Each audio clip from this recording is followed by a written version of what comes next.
Hello and welcome to Angela's Busy Bees Garden and Homestead. Guys, today is March 29th of 2022 and I am exposing my tomato seedlings and my basil to actual sunlight for the very first time. And since I have placed them outside here on my balcony, I have also gone on and given it a little 411, which is very similar to the 511. But this one is found near the seeds and the seed starting mixes that you find at any of the big box stores. And this one is specifically designed for young seedlings, and I'll share the bottle with you. But also, if you ever purchase the little peat pellets, whether it's the pack of 36 pellets or 72, sometimes you'll find that it comes with a little packet of a liquid that they tell you to mix with 1 gallon of water. Well, that is also the Super Thrive that I'm referring to. But as you see here, I have some basil and a few tomatoes that were inside under the grow light. Some of them I couldn't see from the back that needed water, that started dying back, but the rest seem to be doing okay. And I have a tray here of tomatoes, more tomatoes here, some sitting here. And I planted 6 different varieties of tomatoes, and then there's another one here. So I planted 6 different varieties of tomatoes, but I dropped my tray of seedlings, and I had the tray labeled by rows, so I didn't have a label on each and every single pellet. And so when I dropped my tray, they all went in different directions. So I have some that have not been identified, but I will either plant them around here on the homestead or give them away to my customers that make a purchase at the farmers market. But also what I want to share with you is that since today is their first day of being exposed to natural sunlight, they're only going to be out here for about an hour, and hopefully that'll be enough time for all of the liquid fertilizer that I have given it to drain out of the little solo cups, so that I can bring it back inside, because you know those that 511, 411, it's fish emulsion, and so it tends to have a little smell. So hopefully it'll drain out pretty well, and I'll be able to take them inside and place them back under my fluorescent lights that I use to add light to them.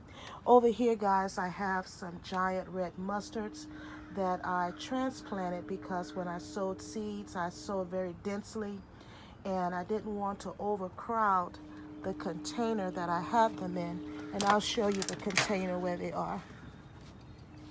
Okay, this is where I thinned them from, and I've been able to make about 8 different little pots of additional red giant mustards that I can plant in other areas of my garden.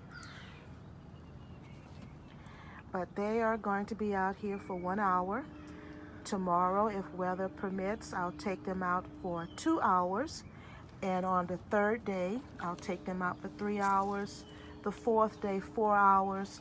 And I'll do this for about a week. And then at that point, they should have become acclimated to the weather. And this is what is referred to as the hardening off process.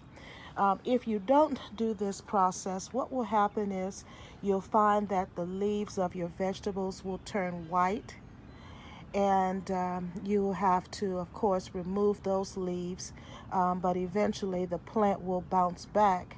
But instead of having to, go through that process and then having the plants almost die or develop those white leaves, it's just a better thing to do, just to guarantee the success, of your transplants, your young seedlings.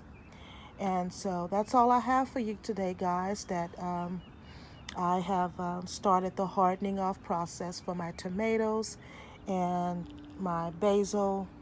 I have some peppers that I did a second tray of peppers, and some of them are still quite small, so I'm not ready to harden them off as of yet. But also, while I have you, one more thing. I want to share with you what my Texas store hibiscus is looking like. And they've already been hardened off. And I brought them out here and gave them a little bit too of my 411. And here it is. And as I've stated, they also sometimes, as a little bonus, they'll add these to the peat pellet trays.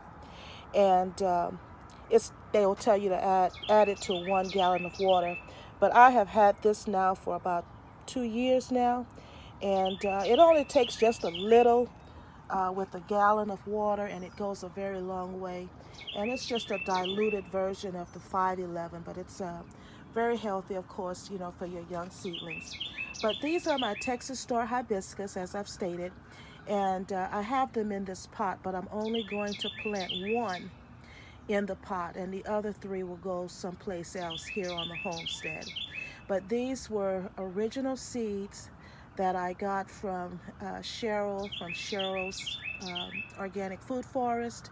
She shared seeds with me and many other gardeners in the YouTube family. And so I grew Texas Star hibiscus for the first time last year. I was able to harvest seeds, and these are the plants from the seeds that I harvested. So I'm really grateful to Lady Cheryl of Cheryl's Organic Food Forest. Thank you so much, Cheryl.